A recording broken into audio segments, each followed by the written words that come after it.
I just would like to speak to a few people about hospice, what really goes on. My uncle, he was the last of my family. He was in a hospital back and forth. He was 83 years old. Back and forth with hospital for, little minor things back and forth. They believed it was a little dementia, but then they said no. And anyway, he was on his medication back and forth. He was in a hospital. And you know what happens after a certain time. Your insurance runs out, and then they try to give you different options.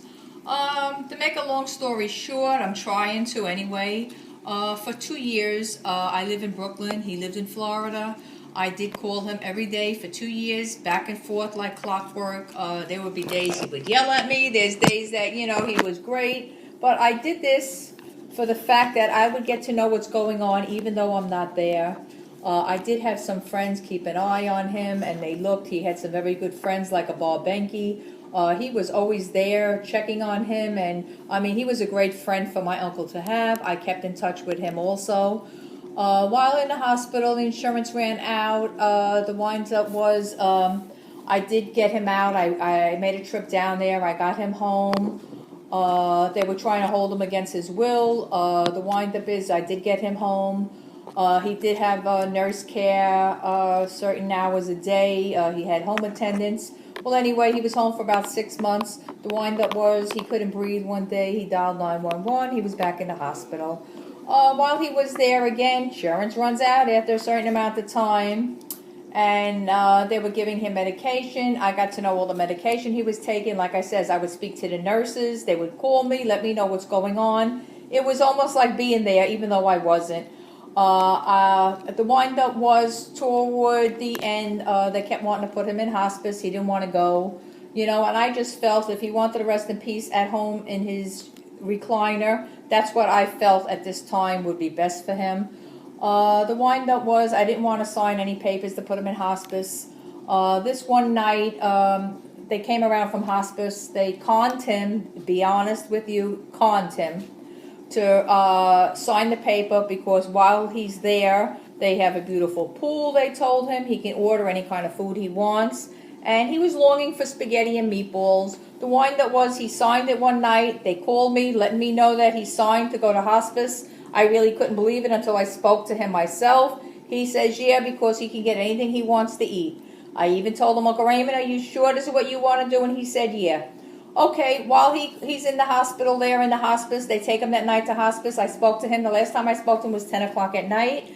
10 o'clock at night, I asked him, what is he doing? He says, I'm going to order spaghetti and meatballs. Hold on. I actually hear the nurse telling me, oh, sorry, Mr. Ward, but you cannot have that. We only have a few choices. And I heard the disappointment in his voice.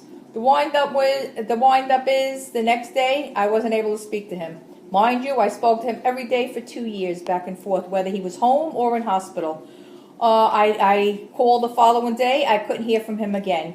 I spoke to the head nurse. They told me he's sleeping. I would ring the phone. That they actually put the phone in his night table one night, which was really outrageous, okay, because when I called the head nurse, I asked them, could they please see if my uncle's awake, that I can speak to him.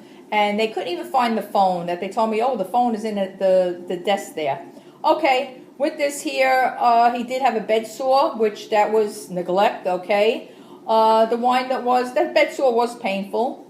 The third night while he was there in hospice, they did give him morphine. I did find out how much morphine they were giving him night after night. On this third night, she tells me she gave him more morphine. I asked the nurse under what grounds. She tells me, oh, because they see by the expression on his face.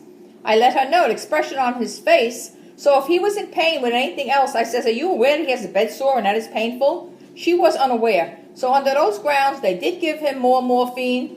Apparently, the following day, he passed. I just want to let people know, I'm not giving no names of what hospice or whatever, but, please double check before you put your loved one in. My opinion, to morphine them up and drug them up, when here they were drugging him up, and that he don't even know where he is.